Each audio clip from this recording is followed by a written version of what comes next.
In 600 CE, Muhammad, a merchant, was said to have had an angel appear before him and spread the message of God. It was the same God as the Jews and Christians, but Muhammad believed that these people strayed from the path of God. The followers were called Muslims. The religion was called Islam. The religion unified the Arab tribes in one nation, first under the Umayyads and the Abbasids. Islam created Islam law as well. Islamic law is where the law of the land was based off of the religion. Wealth and trade routes across Asia were booming during the Abbasid Empire.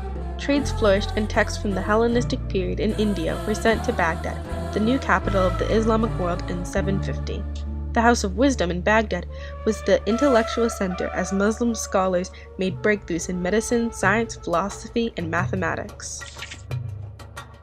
Al-Khwarizmi was the founder of algebra, using Indian number systems to invent algebra. Other scientists prepared drugs as medicine, learned to remove cataracts from eyes, and new surgery tools.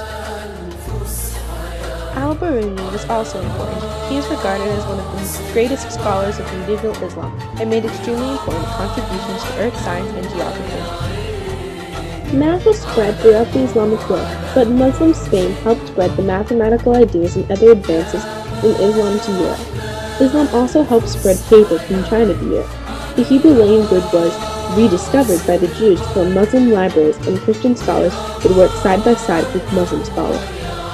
The city thrived with culture. Islam helped preserve Greek philosophy and allowed it to be translated and preserved.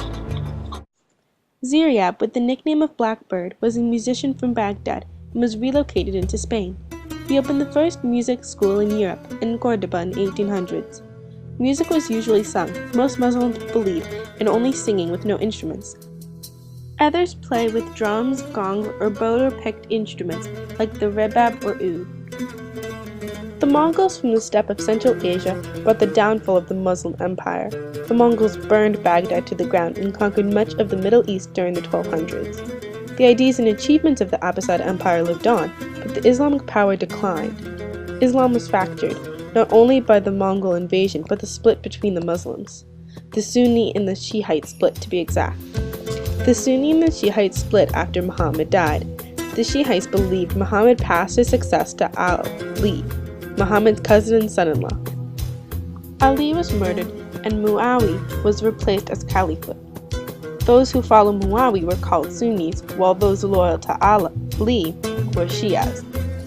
Even though 85% of Muslims are Sunnis, there are still large populations of Shias in the world, and they have had a history of bloodshed. As the Islamic Empire began to fall, the remaining power was divided amongst the Ottomans, who were Sunnis, and the Safavid, Shiites. The Ottomans were vulnerable to Europe and were called sick man of Europe because it slowly lost the majority of its territory. The Ottomans were militarily weak, and every time they tried to reform, neighboring empires and kingdoms attacked them, making them weaker. The British also gained control over the Ottoman Empire through funding and diplomacy as well. The Ottomans allied with Germany during World War I, and then the Allies promised Arab independence.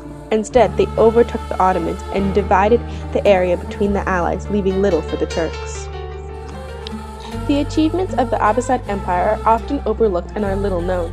Many people imagine the Arabs as knife-swinging men with little class. But the Islamic Empire shows the truth.